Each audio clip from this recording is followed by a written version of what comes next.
कि मजदूरों का तो हम सहयोग शुरू से करते आए हैं, अब भी कर रहे हैं, आगे भी करते रहेंगे। और जैसे कि अभी भी हम वही कार्य कर रहे हैं, मजदूरों के बीच में जाना, उनके घर के सैनिटाइज कराना, और उन लोगों को कोई हल्का फुल्का बीमार है उनको दवाई प्रोवाइड कराना। इसी का अवसर करवाने के लिए मैं हर्षित गुप्ता एक बार फिर से आप सभी दर्शकों का स्वागत करता हूँ। आज मैं सर कानपुर की जानी मानी एक्टिव और राष्ट्रीय मजदूर कांग्रेस के यानी इंटेक के राष्ट्रीय उपाध्यक्ष जयसिंह मटोलिया जी मौजूद हैं। सर बहुत स्वागत है आपका हमारे साथ। धन्यवाद सर, जिस तरह से कोरोना महामारी चल रही है पूरे देश में, आपको क्या लगता है सरकार को क्या कदम उठाना चाहिए जिससे अभी जो ऑक्सीजन सिलेंडर की जो मात्राएं कम पड़ रही हैं, लोग मर रहे हैं, किस तरह से रोका जा सकता है? देखिए, सबसे पहले तो जो ये चुनाव हो रहे हैं, चुनाव की बड़े बड़े सभाएं की जा रही हैं, उसको बंद किया जाए। और बीमारी तो है भाई, इससे कोई अछूता नहीं है, जो हकीकत है उसको तो भाई हर आदमी बयां करेगा। लेकिन इसमें सरकार की बहुत बड़ी विफलता ये है, जब सरकार को पहले से पता था दूसरा राउंड आने वाला है, तो इनको गैस का इंतज़ाम, हॉस्पिटलों का इंतज़ाम पहले से करना चाहिए, जो इन्होंने नहीं किया। और कोरोना के बारे में एक प्रोपेगेंडा ये फैलाते रहे और अपना जो है चुनाव प्रचार में लगे रहे। हजारों लाखों की भीड़ में जाते थे बंगाल में चुनाव प्रचार करने, और हमारे प्रधानमंत्री मोदी जी जब दिल्ली लौट के आते थे तब कहते थे 2 गज दूरी, मास्क है जरूरी।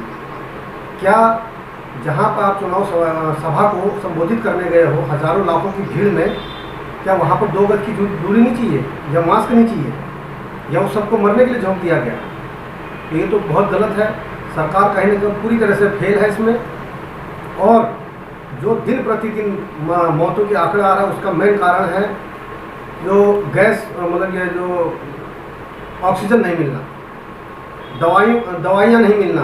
आप समझिए हॉस्पिटलों की ये हाल है प्रेजेंट टाइम पे, ये हॉस्पिटलों के हाल है। आप ये समझिए कि एक छोटा सा हॉस्पिटल भी 15 से 20 हज़ार 25 हज़ार रुपये सिंपल बेड का ले रहा है। कितनी शर्मनाक बात है। इसमें सरकार को इन हॉस्पिटलों के खिलाफ भी कदम उठाना चाहिए और सख्त इनके ऊपर कार्रवाई होनी चाहिए। अभी मैंने देखा एक एम्बुलेंस वाले में बात हो रही थी वहाँ कि भाई मरीज को लखनऊ ले जाना है, तो वो एम्बुलेंस वाला बोलता है उनसे कि भाई लखनऊ जाओगे तो 35,000 रुपया एम्बुलेंस का लगेगा। क्या ये सही है? ये खुलेआम लूट है पब्लिक के साथ। और जो असहाय गरीब मजदूर हैं वो बुरी तरह से परेशान हैं, क्योंकि आज गरीबों के पास काम नहीं है, काम नहीं है तो पैसा नहीं है, पैसा नहीं है तो राशन नहीं है।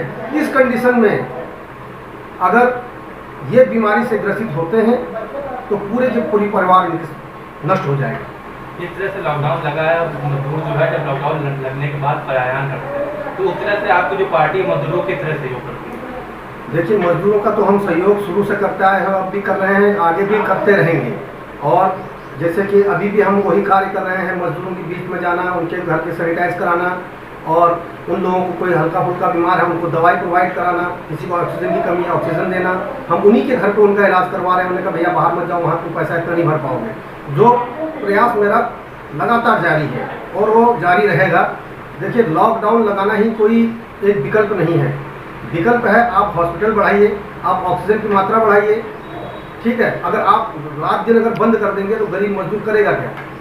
आप समझिए कोरोना से तो बाद में मरेगा, भूखे पहले मर जाएगा।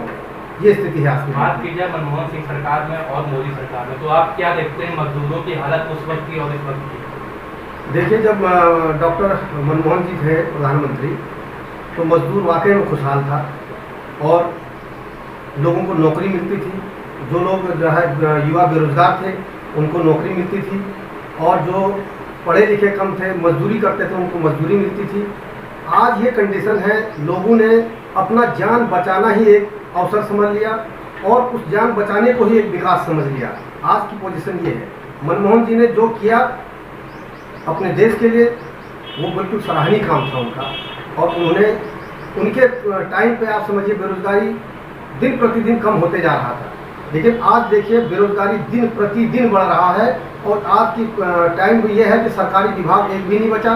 सारे विभाग इन्होंने एडॉप्ट दे दिया दूसरों को, अडानी अंबानी को, जो कि इनको सरकारी संपत्ति को सरकारी बना के रखना चाहिए, लेकिन इन्होंने ऐसा कुछ नहीं किया।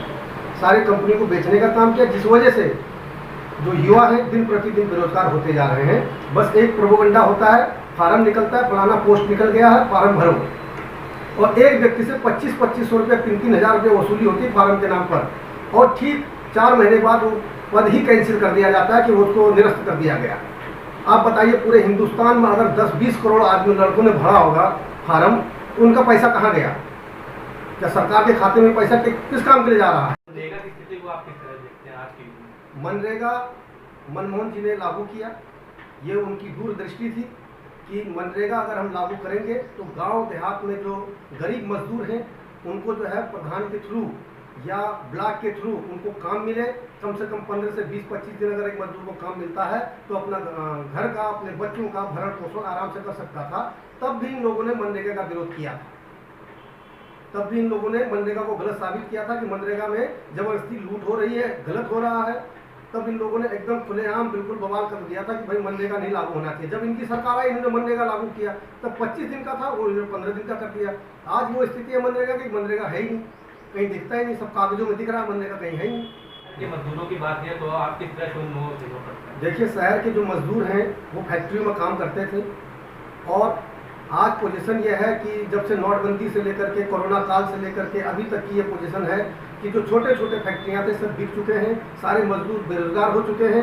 आज पोजीशन ये है कि बेचारे दर दर भटक रहे हैं। आज स्थिति ये, जरा से कहीं मकान का कंस्ट्रक्शन होता है, वहाँ 200-250 रुपये में लोग काम करने को तैयार है, फिर भी काम नहीं मिल रहा मजदूरों को। आप समझिए, हम इनकी मजदूरों की संघर्ष हर वक्त करते आए हैं और हर वक्त इनके संघर्ष के लिए, उनके लिए लड़ाई लड़ते आए हैं कि इनको काम मिले, इनको रोजगार मिले, ताकि इनके बच्चों का भरण पोषण हो सके। राहुल गांधी जिस तरह से बंगाल चुनाव रैलियां रद्द की, आपको क्या लगता है मोदी जी को भी ऐसा करना चाहिए? देखो, राहुल गांधी जी दूरदृष्टि के व्यक्ति हैं, वो पढ़े लिखे व्यक्ति हैं। उनको लगा कि ये गलत हो रहा है चुनाव रैलियाँ करना, इससे बीमारी फैल रही है, क्यों ना हम इसको चुनावी सभाओं को रद्द कर दें। तो उन्होंने चुनावी सभा को रद्द किया, लेकिन मोदी जी ने, उनके और भी कारिंदे हैं और भी उनके मंत्री थे, तो हजारों लाखों लोग इनके वहाँ चुनाव प्रचार में लगे। इन्होंने कभी ये नहीं देखा कि कोरोना हो जाएगा, फैल जाएगा तो आने वाले समय में स्थिति क्या होगी, इन्होंने ये नहीं देखा। इन्होंने सिर्फ चुनाव जीतने की सोचा कि मुझे चुनाव जीतना है, वहाँ का मुख्यमंत्री भाजपा का बनाना है। उनका सिर्फ एक ही लक्ष्य था और कोई लक्ष्य नहीं था। उनको जनता से लेकर के कोई ना लेना देना रहा है, न कभी रहेगा।